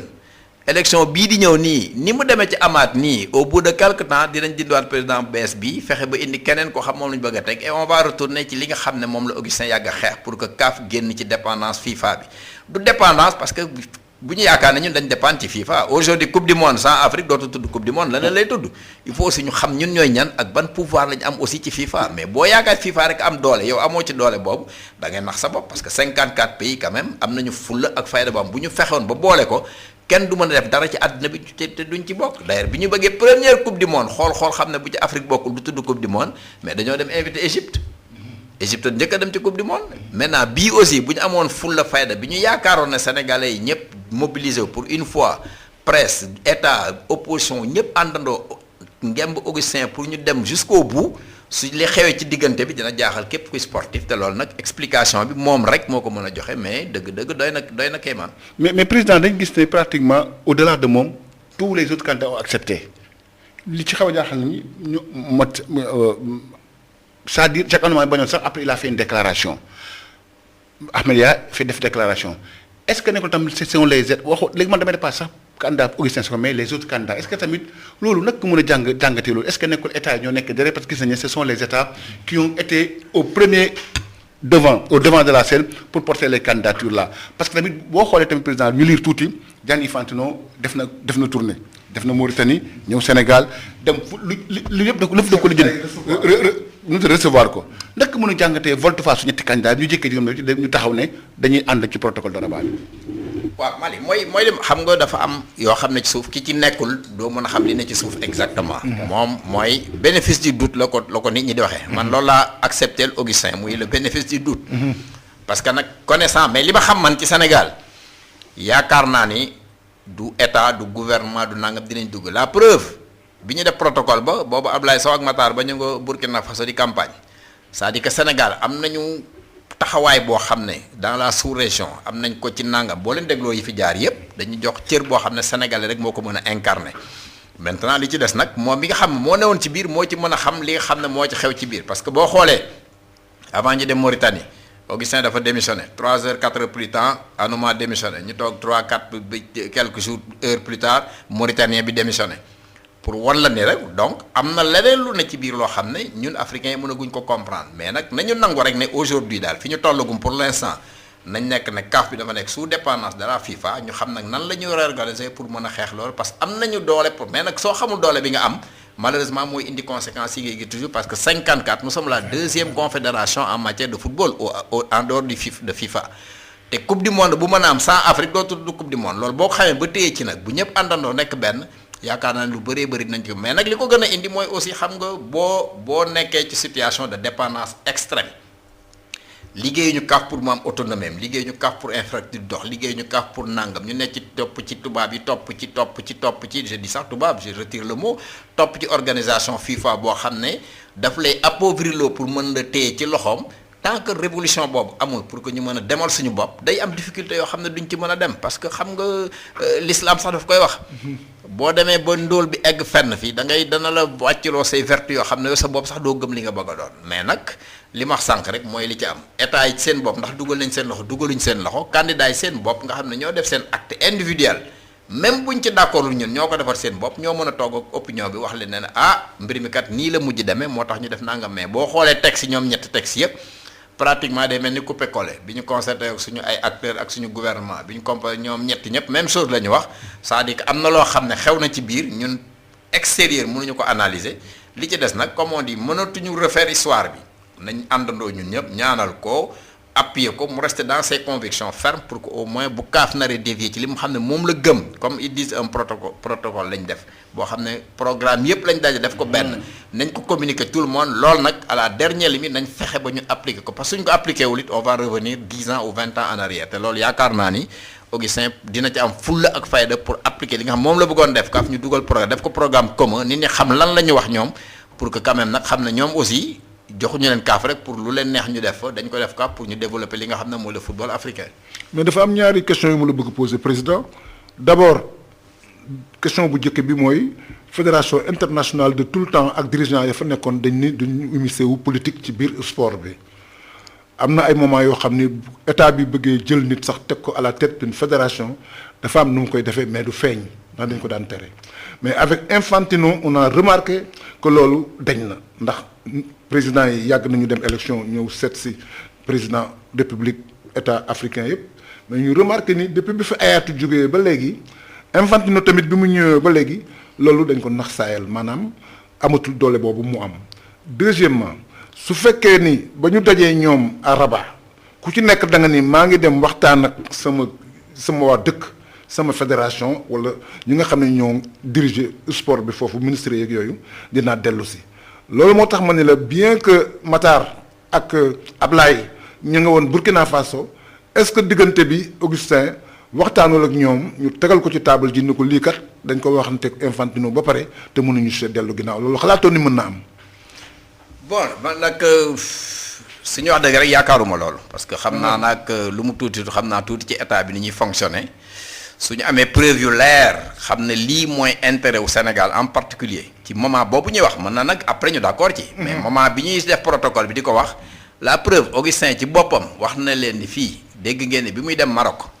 Mauritanie ak Côte d'Ivoire la war a rencontrer FIFA ak Maroc. parce que donc protocole bi ñu doon organiser mooy daje sous région bi ni ñu amee benn candidat loolu moo leen fa yóbbu woon. ba ñu eggee lañ fa fekk lu bees loolu. donc ñële dem mënuñu ko yëg parce que lii ba muy xew lee ngay xew donc pour wane nag bi muy dem Maroc candidature am ba léegi mu ngi ci poosam mu téye ko pour yaakaar sax ni li ma gëm man mooy bi muy dem Maroc yaakaar na ni Mauritanie ak Côte d'Ivoire na ñëw jàppale si ko pour mu nekk le candidat de la sous-région parce que loolu mooy li waroon a am. donc état bi mënu woon a xam ci moment boobu ndax Augustin dina dugg ci dinañ retiré wu wala duñu retiré wu donc loolu moom au moins argument bu leer la bi ci des mooy bi ñu ko posé les conditions yooyu yëpp mën naa am dellu si waat nag laaj état bi bala muy jox la décision définitive parce que xam naa loolu mooy nekk de tout le temps. Maintenant état bi mooy apprécier moom mu apprécier et en fonction parce que Sénégal tey Augustin premier ministre Sénégal nee na ko fi démissionné fédération sénégalaise mu ne ko du ma ko def. ñun ñëpp ñu ànd mobiliser ànd ceeg moom. donc sport dafa am loo xam ne moom la ñuy wax éthique dans le sport boo ko xasee ba gëm da nga ciy dem ba egg ci au bout dara mënu la cee génne parce que nag. Quand tu es là simplement pour servir ce football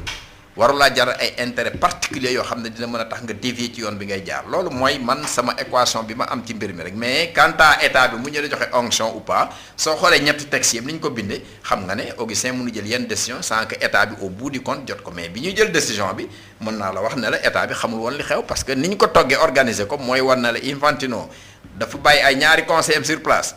ñu toog ak président Maroc bi ñu toogee egg si dugg salle bi ñoom ñett ñu fekk fa président sud-africain bi mu toog mu ne leen déglu leen programme am déglu leen li mu bëgg a defar pour Afrique dañ leen di ñaan ngeen ànd ak moom liggéey ñoom ñu get dellu seen kër dellu seen hôtel fa lañ fanaan le lendemain lañ doog a dajawaat doog a d'accord c'est-à-dire que diggante boobu lañ doog a négocier li nga xam ne am na ci biir parce que départ mënu woon a nekk xel xalaatu ko.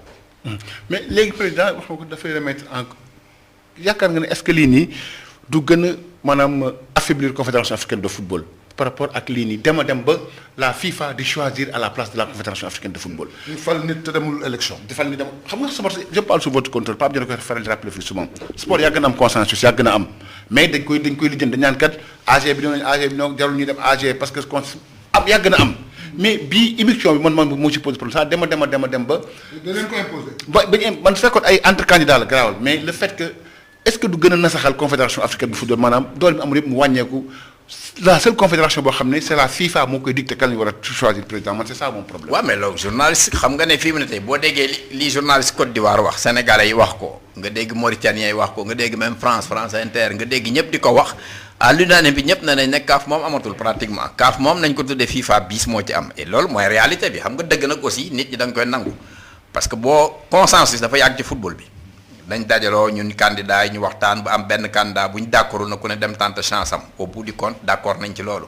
mais bu loolu amulee ñu ne diw mooy nekk diwa ci topp ba ngeen d'accord ci bu mu nekk dëgg aussi da ngay nangu ne amatuñu confédération africaine parce que mais dama naan li koy indi lépp mooy xam nga bu ñu la dénkee mbir te lañ ci war a liggéeyuloo ko ba mën a autonome ak indépendant financièrement structure organisation CAF rek moo fi am toog 6 mois jëli secrétaire général de la FIFA mu ñëw pour defaraatal leen nan la ñu war a fonctionner te loolu li ko indi woon mooy daaneel ayatu mi nga xam ne commencé na fippu di xeex wane nag nit dañ ko war a jox cëram indi amaat xamul sax fan lay commencé ak fu muy dem te obligé ñu indi daam bi mu def ko loolu xalaatoo ko def Europe xalaatoo ko def Amérique xalaatoo ko def Océanie donc Afrique rek la ñu teg yooyu loolu nag li koy dindi mooy ñu am des hommes de conviction mais qui vont jusqu'au bout de leur idée li ñu gëm dañ ciy dem ba mu jeex yu mel noonu ndànk par ndànk ci ngay demee ba xeex mais fii mu ne nii moom nañ nangu ne ku fi mën a ne président CAF ak ni muy fonctionner nii candidat wu FIFA rek moo la fay mën a teg pour nga nekk ko ci biir loolu moom amatul sax débat parce que dañu pousser dépendance bi ci FIFA de telle sorte que amatuñu benn pouvoir pour xeex ak ñoom et alors que xam nañu ne bu ñu sentiroon seen bopp pouvoir bi ñu am dina leen permettre ñu def faire face mooy li ma wax sànq coupe du monde am na ñu ngi koy jouer tel dëkk Afrique nee na demuñu loolu doon tudd coupe du monde dañ ko tudd beneen tour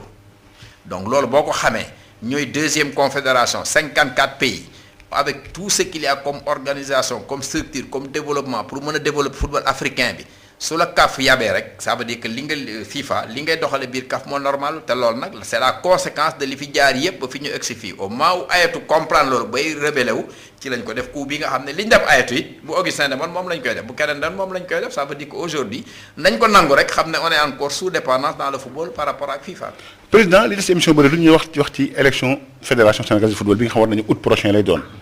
Augustin mandaam dafay jeex te waxoon ne yaakaar na mu nekk candidat alors lan mooy ëllëgu football Sénégal par rapport ak AG bi nga xam ne dañ ci dëgg ma si août prochain ndax am na ay à part Madi Touré gisaguñ amul benn candidature boo xam ne déclaré na fi mu toll nii naka nga jàngati situation fi mu toll nii. waaw defe naa mooy li ma wax sànq rek xam nga bi Augustin déclaré candidature am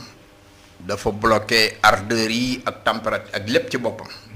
ñëpp a mobilisé wu accompagner ko ci kenn ñi meñul woon a xalaat sax ne même Madi Touré bi ma ko jëlee ak mais Madi nan la Augustin di waxee candidature wu FIFA ngay def candidature wu fédération sénégalaise de football bi ma expliqué la comprendre que effectivement mën naa nekk parce que li mu def moom d'abord ci suuf pour dimbali Augustin pour jàppale ko ci ñu bëree ngi ci réew mi defuñu ko ci. waaw donc man xam nañ ci lu bëri. man xam naa ci lu bëri man conviction yu bëri xam nañ. li muy yéene footballu Sénégal bi aussi man xam naa ko dañ ciy wax tous les jours. mais dañu toll moment boo xam ne li ma gëm man mooy que footballu Sénégal bi li koy defaraat du doon Mbaye Diouf ja mooy président wala Madé président wala Ablaye Sow la wala Sayer la wala Massamba non. lii defar football Sénégal mooy ñu tëju ci néeg nag dafa ndëpp di football parce que il faut ñu def ndëpp bi parce que tant que tooguñu les yeux dans les yeux ñu xam ne diw yaa mën lii diw yaa mën lii diw yaa mën lii diw moom xam ne diw tegu ko fa diw aussi xam ne diw tegu ma fa ñu àndoo liggéey ko pour benn mandat pour defaraat football bi je crois que duñu gagné dara te loolu moo fi yàgg am dañuy dem élection ñii mer gedd ñii bàyyi kii ne bu ma faloo dinaa liggéey ñi ci des la preuve 2017 la Augustin Fallou ba 2021 mosul woo Lamar mosul woo Mbaye Diouf ja donc loolu moo lay won ne la li nit ñi di wax ci kaw ak li ñuy def ci suuf doon benn aujourd'hui li ma gëm mooy parce que nag dama naan à part doyen Amadou Kane ci football bi moom maa ci gën a yàgg ba ñu football profil la ma fekk depuis 2000 yoo xam nga ci daal Aladji Malick may manager AS Douane donc 20 ans 21 ans ñu ngi ci football 76 Jeanne d'Arc ba léegi ku ci nekk la nga mën xam naa ko la ngay tekki xam nga ko fa nga mën a dugg pour football ndax xam naa ko je vais demander man à rencontre le ministre des sports waxtaan ak moom ci projet bi ma xam ne moom laa gëm pour que football bi développé wu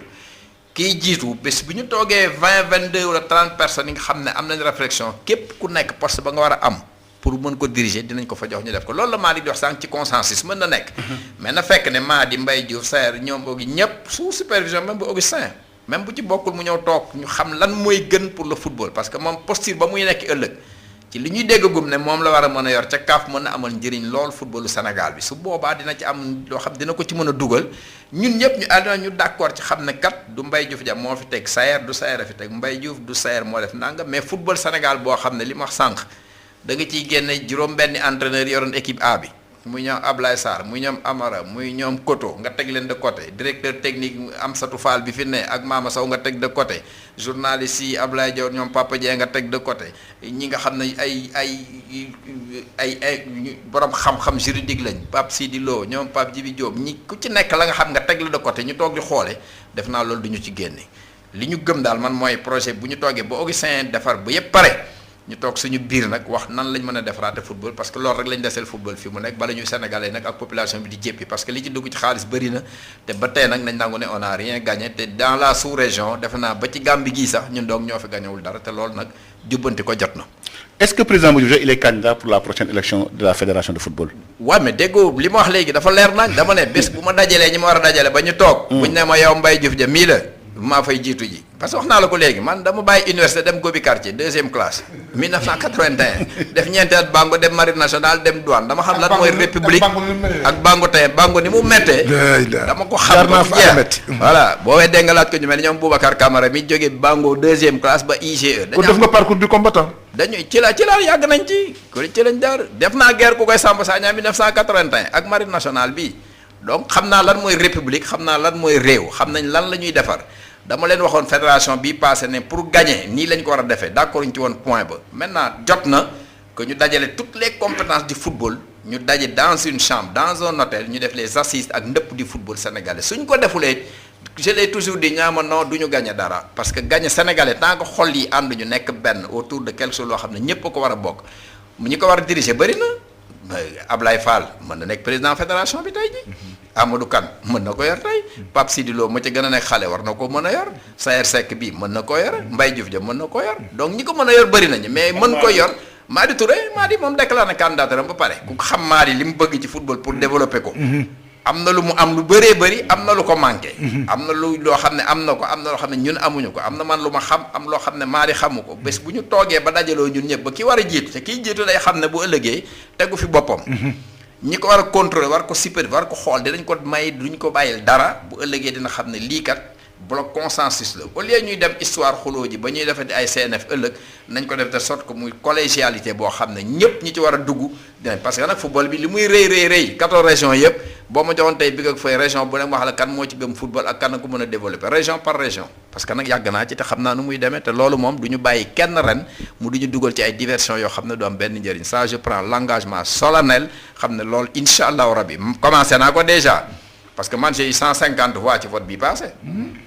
luy Lamar mën naa la ko wax tey waxtaan naa ak moom ba tënku nañu ba d'accord ne loo wax loolu laa wax. waxtaan naa ci ak ñu mel ni Amadou Kane ak ñoom ñu bëri wax nañ Madi Touré recevoir naa ko waxtaan nañ ci Gaston recevoir naa ko waxtaan nañ ci. donc li ci ëpp solo mooy dem dajeeg ministre bi waxtaan ak moom ci li ma gëm ne mooy génne football fi ñu toll parce que loolu rek lañ deseel Sénégalais yi ci ni ñu bëggee football ak orientation bi nga xam far ñu war a mën a jëm ëllëg. mais da nga wax affaire texte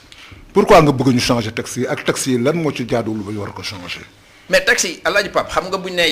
yaay président tey jii li daal CAF xam nga Motsepe lu mu nekk président dina xam ne Augustin mérité ma tax mu nekk vice président bi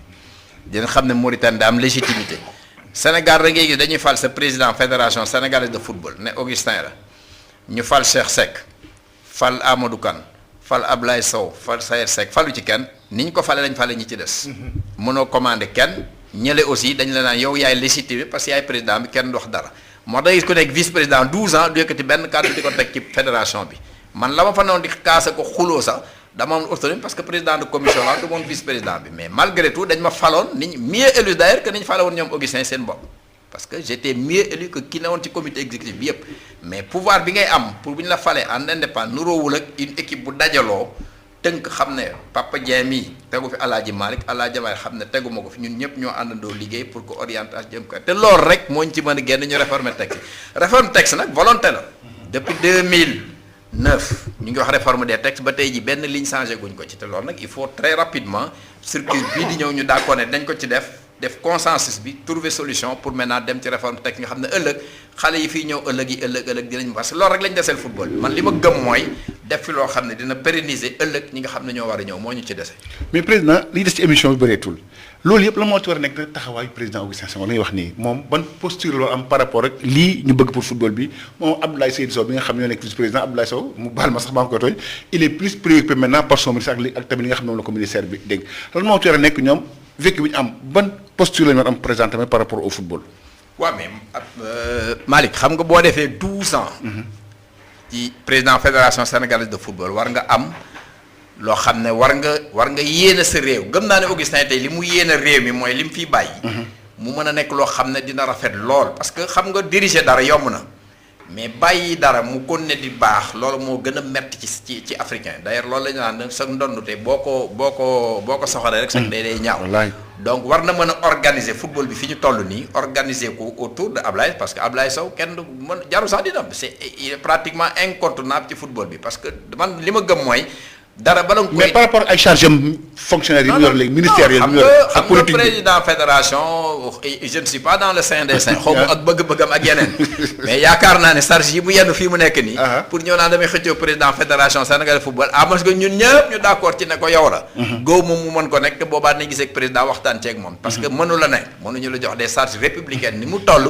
ngay xalaat damay diriger football te déggoo ma wax ko aussi mais li ci kanam bés comme waxaguma ak moom il faut que ñu daje parce que yow xam nga man rapport yi ma am ak moom. waaw il l'a dit ici. waaw dama ne la da ngay jàpp football Sénégal kan mooy xaritu Mbaye Diouf ci football Sénégal bii da nga naan Ablaye Sow la parce que maa ngi moom ñoo bokkoon benn poule Kaffrine di jouer ndoo dama koy tooñ souvent ne ko yaa ngi 2e division man maa ngi def ay coupe d'Afrique donc du ma sa morom bul ma yar. il dit souvent que vous avez des rapports humains. dafa rapport de famille la c'est-à-dire aujourd'hui sama petit frère la li naan ku ma laal ko ku ko laal ma dama ci am écho yu bëri comité exécutif dañ naa Mbaye Diouf mu xeex ko ba mu jeex donc loolu moom jikkoom la sama jikko la ñoom loolu lañ ci bokk maintenant bu waree nekk dinaa ko ne war nga koo nekk su ma nekk ko bàyyi dina ko bàyyi su ma nekk ko jël ko dina jël li ma xam naa ci loolu donc foofu comme eggaguñu fa mën a guñu wax exactement mais li ma wax mooy rapport yi ñu am ñun pour mën a développer football bi dafa bëri du Ablaye Sow rek dem naa seeti ministre Moustapha Diop bu bureau waxtaan nañ longuement ci football bi xam nga ko yor ministre war a yor sa xaalis war a sa ala war ko def sa poche li muy daj ci njàmbur de Louga kii ay millions yu du jeex la ciy def mënoon cee jënd ay kër Dakar dugg ci ñu mel noonu te ci dégg lu ko neex di ko dégg Souleymane Ndéné Ndiaye nekk ancien premier ministre di ci rey boppam ñooñu ñëpp bu ñu toogee ba waxtaan war nañoo mën a tënk loo xam ne incha allahu rabbi dina développer football c'est parce que loolu rek moo ñu des te ñun nag mag ñi duñ ci yàgg lool am na luñ ci xam te xamuñu ko ci mën nañ leen ko baaxee pour ñu xam ko exactement. defe naa ni Malick fi mu nekk nag waxtaan nañ li nga xam ni moo jëm ci wàllu football bi ak li ci gën yëpp Mbaye Diouf Dia wax ko fi mu nekk nag ginnaaw bi Tëngéej football club joué ba pare ba ñàkk sax malgré match bi mu def te muy loo xam ni daf ci jël expérience ndax première participation la te participation bu honorable la ndax boo gisee match yi muy joué xam ni digganteem ak équipe yi muy joué amul benn différence ñu jëm nag ci match boo xam ni Jaraaf tamit daf koy joué mu war a dem Tunis foofu tamit muy match boo xam ne match bu difficile la donc yow ban message ngay envoyé ñaari équipe yooyu nga xam ni déjà dugg nañ ci phase de poule yi te depuis 20 ans ngi nii dugguñu ci wax nga ko sànq ban message nga leen di jox par rapport ak waaw message Jaraaf sax dégg naa dem nañ donc waaw di son parti dem nañu donc ñu leen di ñaanal mais li may wax rek mooy très souvent man du ma critiquer joueur mais nag il faut que joueur u Tëngéej ji aussi def seen réunion yi bopp waxtaanaat seen biir parce que nag ku seetaan match yi ak leen entraîneur bi mettre en place ak li président bi def ak ni ñu bàyyee yenn occasion yi muy jàll faute bi ci ëpp solo fii mu nekk ci côté joueur yi la gën a féete ça il faut quand même que Jaraaf bàyyi ci xel Tëngéej joueurs yi dajaloo seen biir parce que am naa ci ñetti joueurs yoo xam ne muy Babacar Sarr doomu Badara Sarr mooy joueur numéro 6 Pape Ousmane Sakho ñun la jógee il faut ñu dajalewaat joueurs yi wax leen ne leen talent bi ngeen am ñële amuñu ko fit bi ngeen am amuñu ko fii ngeen am c'est la préparation mentale bi ci dem parce que Tëngéej ñaari match yi mu joué ñett yi mu joué gum yëpp moo ko dominé au bout du compte mu niil ko wala mu perte match yi donc loolu nag dootul problème président dootul problème entraîneur dootul problème mais problème de joueur moo nekk ci Tëngéej il faut que joueurs yi jël seen responsable xam lan lañ am en face de l'histoire bi ci des nag mooy jaraaf comme tu l'appelles kër gu mag lañ ko tuddee donc liñ mën mooy ñaanal leen ak expertise bi ñu am pour que ñu quand même parce que ñoo gën a mag Tëngéej ñoo expérience équipe bu Tëngéej bi donc incha allah yaakaar nañ ne daal bu ci jàppee surtout que nag ñu gën ci jàpp li gën a désolant rek mooy gis nañ premier tour ñu jox équipe bi ku ne 40 millions pour ñu dem xeexi ji ñu dugg phase de poule ku xam phase de poule ak frais yi nga ciy def par match boo toogee sa ne calculer ko xam ne li ñu jot ci xaalis dana rës bu gaaw a gaaw parce que yaay demal sa bopp yaay regroupé yaay def sa bopp donc war nañ yaakaar fédération gën a yokk xaalis bi xaw ma nag fu mu toll parce que dama gis jox leen 2 millions 500 pour équipe bi dem Coupe d'Afrique dëgg loolu moom bu ma fa newoon dinaa leen ko delluwaat ne leen baal naa leen ko donc il faudrait quand même ñu trouver d'autres solutions pour pouvoir les appuyer au maximum pour ñu mën a génn situation parce que d'autres football fi mu ne tey bu ñu duggoon phase de poule yi ni ñu ko defee nii bu ñu avancé woon tuuti demel mën nañu am ñett wala ñeenti équipe bi dem Coupe d'Afrique donc avantage du Tëngéej ak Jaraaf mais avantage du football local bi yëpp la na ci fédération bi gën a bàyyi xel quand même gën leen dimbali en consistance. mais Jaraaf xam nga seen entraîneur Malick Daaf mu leen doon entraîner depuis plusieurs années en fin de compte dafa mujj bàyyi Jaraaf dem équipe nationale est-ce que son absence du am lu muy wàññi ci équipe bi parce que tamit c'est un grand entraîneur quoi qu'on dise. léegi absence am est-ce que du jouer ci match yi. appréhension bi ma am ci Jaraaf daal woo naa Cheikh Seck waxtaan ceeg moom woo naa ci ñaar waxtaan ceeg moom mais dina ci nekk lu métte parce que nag quand même ku xool Jaraaf fi mu jógee depuis 3-4 ans Malick defe naa moo fi def 4 ans comme président d'entraîneur ci benn équipe ñi ci des ñëpp changé nañu ay entraîneur Malick d'ailleurs entraîneur yi même suma rak Serigne Saliou Dia ñoom ñëpp dañ may tooñ naan ma yow sa entraîneur Malick Daf la ma ne ko Malick mooy le type d'entraîneur bi nga xam ne Sénégal moo baax ci Sénégal donc dafa am fulla am fayda bi am jom bi am rigueur bi am discipline am organisation c'est-à-dire maanaam dafa ne dara manqué wu ko ku mel nag boo ko amee c'est vrai que U17 yi devoir à la nation rek parce que li mu doon am ci xaalis Jaraaf lay ëppee fuuf li ma wóor mais su ko fi bàyyi dem ànd ak U17 yi rek c'est pour que quand même Sénégal au moins am trophée parce que wax naa ko sànq équipe U17 bi mu créé nii depuis ma ne fédération mosuma gis équipe boo xam ne am nañ ko donc nañ ñaan yàlla dimbale ko jàppale ko ba mën cee am ndam au bénéfice quand même du football sénégalais parce que quand même on a une bonne opportunité d'avoir inch'Allah une coupe d'Afrique au niveau Sénégal. kon mbokk auditeurs yi suma invité tey président Mbaye Diouf Dia la woon. kon nañ koy bàyyi rek mu tàggu auditeurs yi te émission bi tamit ginnaaw bu tàggoo ba pare nañ wax ne nañ ko tegaat incha allah demain après le journal de 22h. waaw di nuyu ñëpp rek di gërëm ñëpp rek xam na nag comme on dit autour du micro moom léeg-léeg nga xoloo xam ne dana ëpp ñu ngi koy jéggalu ci déggin bi mais xam ne xol bi ñu ko doon waxee dañ ko bëggoon rek pour mu rafetal ko ci biir di profiter aussi seen occasion bi pour quand même demander à la jeunesse à la population d'être plus calme plus serein bàyyi surtout yàq yi nga xam ne amul benn njëriñ au niveau ci population yi parce que yàqu famille la ñuy def demande état bi aussi mu veiller ci particulièrement quand même ci nga xam ne mooy sécurité bi rafetlu nañ lool bi ñu gisee policiers yi yenn civils yi gën di may ndox ñuy naan di def seen waxtaan ci biir xam ne Sénégal ñoo ko bokk benn gaal la kenn mënu koo xar ñaar kenn mënu xar ñett nañ bàyyi ku nekk ak sa responsabilité nga assumer ko su boobaa defe naa ne li ci des yàlla dina ci def jàmm te ñu waxtaan déggoo ko ni ko xalif généraux yi waxee parce que démb ñu ngi déglu sëñ Mountakha mu ciy wax demander quand même que vraiment xel yi dellu si waat à la raison pour ñu xam ne suñu gaal la ñëpp nañ ci jàpp parce que ku yaakaar ne boo ko yàqee sa ëmb dina rëccit bu gaal gi suuxee ñëppay suuxandoo donc nañ bàyyi xel ci loolu am na ci solo lool vraiment ñuy ramener les gens à la raison et à la responsabilité. jërëjëf président Mbaye Diouf Dia jërëjëfati.